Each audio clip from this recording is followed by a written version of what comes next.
नारद जी ने पूछा, दृढ़ता से व्रत का सुपालन करने वाले अमित तेजस्वी ब्राह्मण, आप मुझे विस्तार से ये बताइए कि स्कंद ने महिष के सहित क्रौंच को किस प्रकार मारा।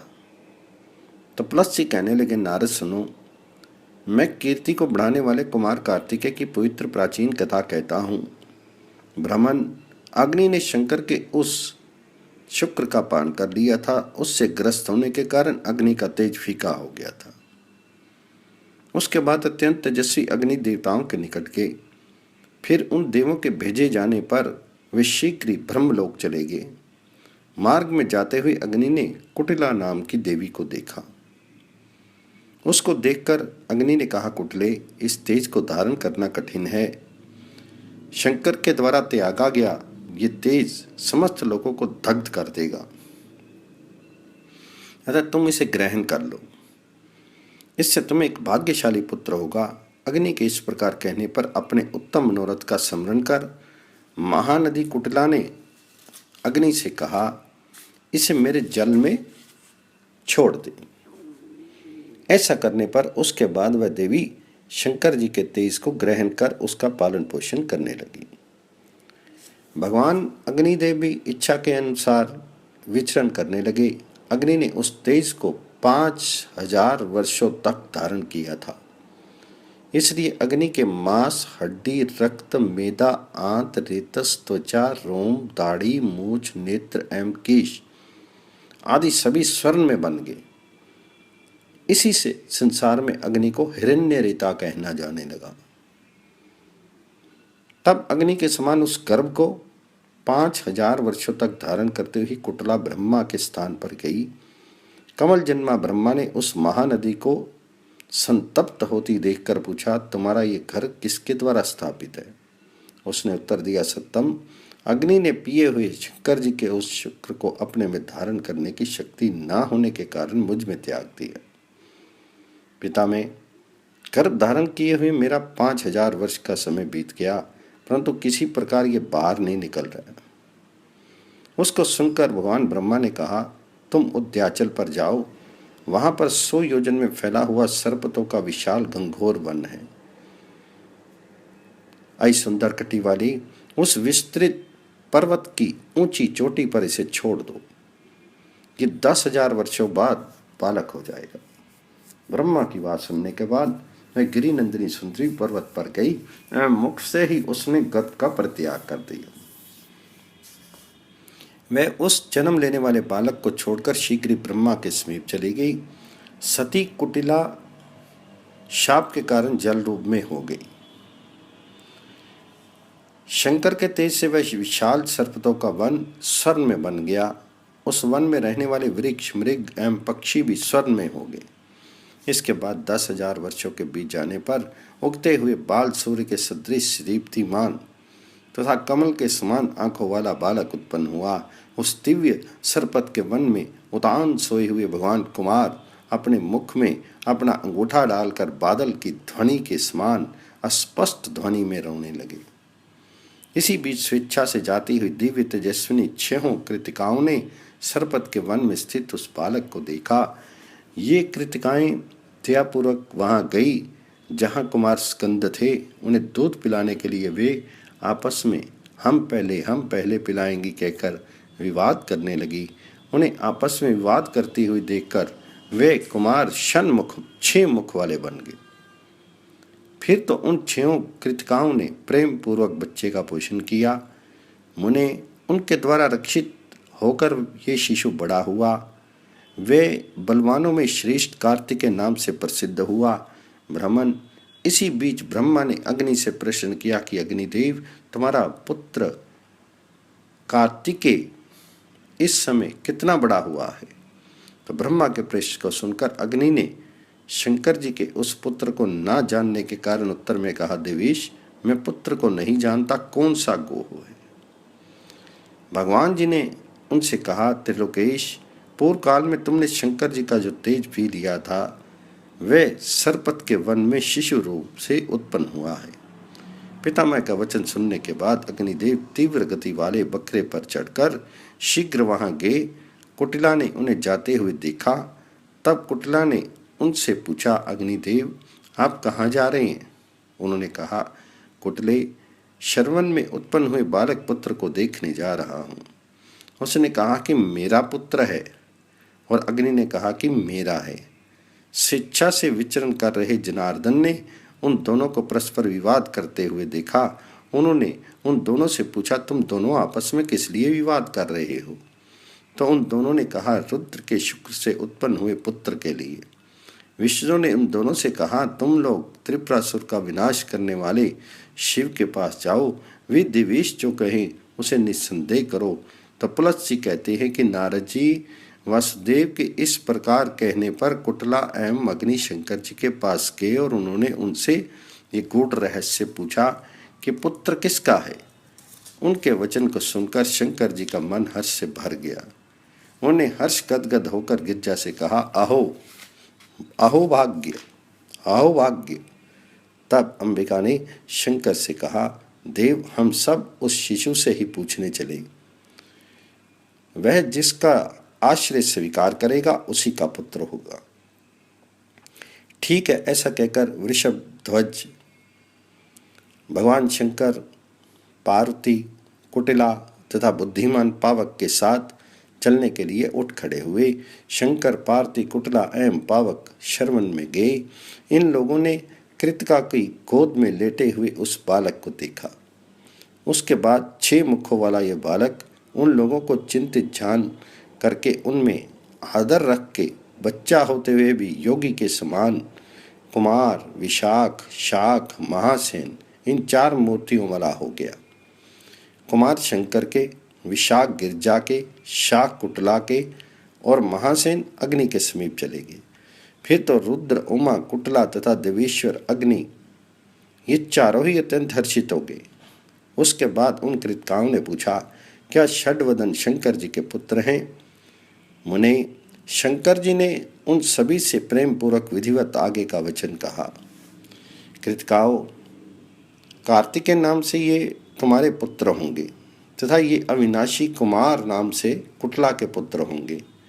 यही स्कंद नाम से गौरी के पुत्र होंगे तथा गुह नाम से मेरे पुत्र होंगे। महासेन नाम से ये अग्नि के प्रख्यात पुत्र होंगे और शार्दवत इस नाम से विख्यात ये सरवन के पुत्र होंगे। इस प्रकार ये महायोगी भूमंडल में विख्यात होंगे। 6 मुख वाले होने के कारण ये महाबाहु षण्मुख नाम से प्रसिद्ध होंगे। इस प्रकार कहकर शूलपाणी शंकर जी ने देवताओं के साथ पिता में ब्रह्मा का स्मरण किया। वे सभी सहसा वहां आ गए और कामरिपु शंकर तथा गिरि नंदिनी पार्वती को प्रणाम करके एवं अग्निदेव, कुटला और कृतकाओं को स्नेहपूर्वक देखकर उन देवों ने अतिशय दीप्तिमान सूर्य के सदृश एवं अपने तेज से सभी के नेत्रों को चकाचौंध में डालने वाले उस षडानंद बालक को देखा। प्रसन्नता से भरे उन श्रेष्ठ देवों ने कहा, देव आपने देवी ने एवं अग्नि ने देवताओं का कार्य संपन्न कर दिया, तो आप उठें, अब हम लोग अविनाशी ओजस तीर्थ को चलें। कुरुक्षेत्र में चलकर सरस्वती नदी में हम लोग षण्मुख का अभिषेक करें। देवों, गंधर्वों और किन्नरों ये हमारे सेनापति बने और महिष तथा भयंकर तारक का संहार करें। शंकर जी ने कहा, बहुत अच्छा। इसके बाद सभी देवता उठे और कुमार के साथ महान फलदायी कुरुक्षेत्र में चले गए। वहीं मुनियों के साथ इंद्र, रुद्र, प्रजापति, ब्रह्मा, जनार्दन आदि समस्त देवताओं ने उस कुमार के अभिषेक का उपाय किया। उसी के बाद विष्णु आदि देवताओं ने सरस्वती के साथ 7 समुद्रों में मिलकर बहने वाली नदियों के महान फलदायक जल से एवं सहस्त्रों प्रकार की उत्तम उत्तम औषधियों से सेनापति के पद पर अभिषेक किया। दिव्य रूप धारण करने वाले सेनापति कुमार के अभिषिक्त हो जाने पर गंधर्वराज गाने लगे एवं अप्सराएं नृत्य करने लगी। गिरजा ने कुमार को अभिषिक्त देखकर स्नेह से गोद में ले लिया और वे बार बार उनके सिर को सूंघने लगी। अभिषेक से आर्ध होते हुए कार्तिकेय के मुख को आशीर्वाद देने की प्रक्रिया में सूंघती हुई पार्वती पूर्व काल में आशीर्वाद देती हुई इंद्र के मुख को सूंघने वाली देव माता अदिति जैसी शोभित हुई। उस समय शंकर, पावक, कृतिकाएं एवं यशस्विनी, कुटला ये सभी अपने पुत्र को अभिषिक्त देखकर अत्यंत हर्षित हुई। इसके बाद शंकर जी ने सेनापति के पद पर अभिषिक्त किए गए। गोह को इंद्र के सदृश शक्ति वाले 4 प्रमथों घंटाकरण, लोहिताश, दारुण, नंदीसेन और चौथे बलवानों में श्रेष्ठ विख्यात कुमुदमाली को दिया। शंकर जी द्वारा दिए गए गणों को देखकर ब्रह्मा आदि सभी देवताओं ने सेनापति स्कंद के लिए अपने अपने प्रमथों को भी दे दिया। ब्रह्मा ने अपने गण स्थानों को और विष्णु ने संक्रम, विक्रम और पराक्रम नाम के 3 गणों को दिया। इंद्र ने उत्केश और पंकज को, रवि ने दंडक और पिंगल को, चंद्रमा ने मणि एवं वसुमणि को, अश्विनी कुमारों ने वत्स और नंदी को दिया। अग्नि ने ज्योति तथा दूसरे ज्वल जिह को दिया। धाता ने कुंद, मुकुंद तथा कुसुम नाम के 3 अक्षरों को दिया। त्वष्टा ने चक्र और अनुचक्र को, विधा ने अति स्थिर और सुस्थिर को तथा पूषा ने महाबलशाली पाणित्यज तथा कालक को दिया। हिमालय ने प्रमथों में श्रेष्ठ सर्वनमाल और धनाह को तथा ऊंचे विंध्याचल ने अतिशृंग नामक पार्षद को दिया। वरुण ने स्वर्चा और अधिवर्चा को, समुद्र ने संग्रह तथा विग्रह को तथा नागों ने जय तथा महाजय को दिया। अंबिका ने उन्माद, शंकुकरण और पुष्पदंत को तथा पवन ने घस और अतिघस नाम के 2 अंचरों को दिया। अंशुमान को षडानन को परिघ, चटक, भीम, दहती तथा दहन नाम के 5 प्रमथों को दिया।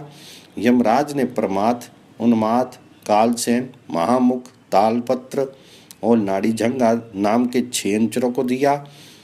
धाता ने सुप्रभ और सुकर्मा नाम के 2 गणेशरों को तथा मित्र ने सुवत्र तथा सत्यसंध नाम के 2 अंचरों को दिया। यक्षों ने अनंत, शंकुपीठ, नुकुंभ, कुमद, अंबुज, एकाक्ष, कुंटी, चक्षु, किरीटी, कलशोदर, सूचिवक्त्र, कोकनद, प्रहास, प्रियंक एवं अच्युत इन 15 गणों को कार्तिकेय दिया। कालंदी ने कालकंद को, नर्दा ने रनोत्कट को, गोदावरी ने सिद्धियात्रा को एवं तमसा ने अत्रिकंपक को दिया। सीता ने शस्त्रबाहु को, वंजुला ने सितोदर को, मंदाकिनी ने नंद को एवं विपाशा ने प्रियंकर को दिया। ऐरावती ने चतुर्दष्ट को, वितस्ता ने षोडशाक्ष को, कोशकी ने मारजार को एवं गौतमी ने कृत और क्रोंच को दिया। बहुदा ने सतशीर्ष को, बहाने गोनंद और नंदिक को, भीमरथी ने भीम को और सरयू ने विगारिका को दिया। काशी ने अष्टबाहु को दिया। गंडकी ने सुबाहु को, महानदी ने चित्रदेव को तथा चित्रा ने चित्ररथ को दिया। कुहू ने कुवल्य को, मधुतका ने मधुवर्ण को, धूतपापा ने जम्बूक को और वेना ने शीतानंद को समर्पित किया। परनासा ने श्रुतवर्ण को, रेवा ने सागरवेगी को, प्रभावा ने अर्थ और सह को एवं कांचना ने कनकेक्षण को दिया। विमला ने घृतपत्र को, मनोहरा ने चारुवक्त्र को, धूतपापा ने महाराव को एवं कर्णा ने विद्रुम सन्निभ को दिया। सुमेनु ने सुप्रसाद को और ओघवती ने विष्णु को प्रदान किया। विशाला ने यज्ञबाहु को दिया। इस प्रकार इन सरस्वती आदि नदियों ने अनेक गणों को दिया। कुटिला ने अपने पुत्र को कराल, सितकेश, कृषकेश, जटाधर, मेघनाथ, चतुर्दंष्ट, विद्युज्योह, दशानन, सोमाप्यायन एवं उग्र देवयाजी नाम के 10 गणों को दिया। कृतकाम ने अपने पुत्र को हंसास्य, कुंडजठर, बहुग्रीव, हयानन तथा कूर्मग्रीव इन 5 अनुचरों को प्रदान किया। ऋषियों ने स्कंद को स्थानुजंग, कुंभवक्त्र, लोहजंग, महानन, पिंडाकार इन 5 अनुचरों को दिया। पृथुदक तीर्थ ने नागजीह, चंद्रभास, पाणिकूर्म, शशिक्षक, चाश्वक्त्र तथा जम्बूक नाम के अंचरों को दिया। ज्ञाशिर ने चक्रतीर्थ, सुचराक्ष तथा मक्राक्ष को और कनखल ने पंचिक नाम के अपने गणों को दिया। वाजीशीर सेन ने बंधुदत्त, पुष्कर और बहुशाल को तथा मानस ने सर्वोजस, माहिष्यक और पिंगल को दिया। ओशनस ने रुद्र को प्रदान किया तथा अन्यों ने मातृकाओं को दिया। सोमतीर्थ ने वसुदामा को, प्रभास ने नंदिनी को तथा उपदान ने इंद्रतीर्थ, विशोका और घनस्वना को अर्पित किया। सब सारस्वत ने गीतप्रिया, माधवी, तीर्थनेमी एवं स्मितानना नाम की 4 अद्भुत मातृकाओं को प्रदान किया। नागतीर्थ ने एक चूड़ा, कुरुक्षेत्र और प्लास्ता को दिया। ब्रह्मयोनि ने चंडशिला को, त्रिविष्टिप ने भद्रकाली को तथा चरण पावन ने चोंडी भेंडी तथा योग भेंडी को दिया। मही ने सोपानिया को, मानसहद्र ने शालिका को एवं भद्र का आश्रम ने शतघंटा, शताघंटा, उलूखल मेखला, पद्मावती और माधवी को प्रदान किया। केदार तीर्थ ने सुषमा, एक चूड़ा, धमधमा देवी, उत्क्राथनी तथा वेदमित्रा नामक मातृकाओं को दिया। रुद्र महालय ने सुनक्षत्रा, करदुला, सुप्रभाता, सुमंगला, देवमित्रा और चित्रसेना को दिया। प्रयाग ने कोटरा, उधर्वेणी, श्रीमती, बहुपुत्रिका, पलिता तथा कमलाक्षी नाम की मातृकाओं को अर्पित किया। सर्वपाप विमोचनी ने सुपला, मधुकुंभा, ख्याति, दैदहा, परा और खटकटा को समर्पित किया। करम ने संतिका, विकल्लिका और चत्वरवासिनी को प्रदान किया। श्वेत तीर्थ ने तो जलेश्वरी, कुकुटकी का, सुदामा, लो मेखला व पुष्पमती, उन्मोकाक्षी, कोकनामा, महाशनी, रौद्रा, कर्किटका और तुंडा इन अचरियों को दिया। इन भूतों, गणों और मातृकाओं को देखकर विंता पुत्र महात्मा गरुड़ ने अपने पुत्र महावेगशाली मयूर को समर्पित किया और अरुण ने अपने पुत्र ताम्रचूड़ को प्रदान किया। अग्नि ने शक्ति, पार्ति ने वस्त्र, बृहस्पति ने दंड, उस कुटला ने कमंडलू, विष्णु ने माला, शंकर ने पताका तथा इंद्र ने अपने हृदय का हार कार्तिकेय कंठ में अर्पित कर दिया। गणों से युक्त मातृकाओं से अनुसारित मयूर पर बैठे एवं श्रेष्ठ शक्ति को हाथ में लिए हुए महाशीरधारी ये कुमार कार्तिकेय शंकर के द्वारा सैन्य अधिपति के पद पर अभिषिक्त होकर और उपहार पाकर सूर्य के समान प्रकाशित होने लगे। पलस्ती बोले, जब शंकर एवं देवताओं ने देवताओं के सेनापति के पद पर कुमार कार्तिकेय का अभिषेक किया, तब उक्त पद पर अभिषिक्त कुमार ने भक्तिपूर्वक शंकर जी, पार्थिव जी और पुत्र अग्नि को प्रणाम किया। इसके बाद 6 कृतिकाओं एवं कुटिला को भी सिर झुकाकर प्रणाम करके ब्रह्मा को नमस्कार कर ये वचन कहा। कुमार ने कहा, देवताओं, आप लोगों को नमस्कार है। तपोधनों, आप लोगों को ओमकार के साथ नमस्कार, ओम नमः है। आप लोगों की अनुकंपा से मैं महिष एवं तारक दोनों शत्रुओं पर विजय प्राप्त करूंगा। देवताओं, मैं शिशु हूँ, मैं कुछ भी बोलना नहीं जानता। ब्रह्मा के सहित आप लोग इस समय मुझे अनुमति दें। महात्मा कुमार के इस प्रकार कहने पर सभी देवता निडर होकर उनका मुख देखने लगे। भगवान शंकर पुत्र के स्नेहवश उठे और ब्रह्मा को अपने दाहिने हाथ से पकड़कर स्कंद के समीप ले आए। उसके बाद उमा ने पुत्र से कहा, शत्रु को मारने वाले, आओ आओ, संसार से वंदित विष्णु के दिव्य चरणों को प्रणाम करो। इसके बाद कार्तिकेय ने हंसकर कहा, हे माता, मुझे स्पष्ट बतलाओ कि ये कौन हैं जिन्हें हमारे जैसे अन्य व्यक्ति भी प्रेम पूर्वक प्रणाम करते हैं। माता ने उनसे कहा, हे महात्मा, ये महात्मा गरुड़ ध्वज कौन है? ये तुम्हें कार्य कर लेने पर ब्रह्मा ही बतलाएंगे। तुम्हारे पिता शंकर देव ने मुझसे केवल यही बतलाया कि इनसे बढ़कर हम लोग या अन्य कोई शीरधारी नहीं है। पार्थिव के स्पष्टता कहने पर कार्तिकेय ने जनार्दन को प्रणाम किया एवं दोनों हाथों को जोड़कर वे खड़े हो गए और भगवान अच्युत से आज्ञा मांगने लगे। लोक सृष्टा भगवान विष्णु ने हाथ जोड़े हुए स्कंद का स्वस्त्यन कर उन्हें आज्ञा दी।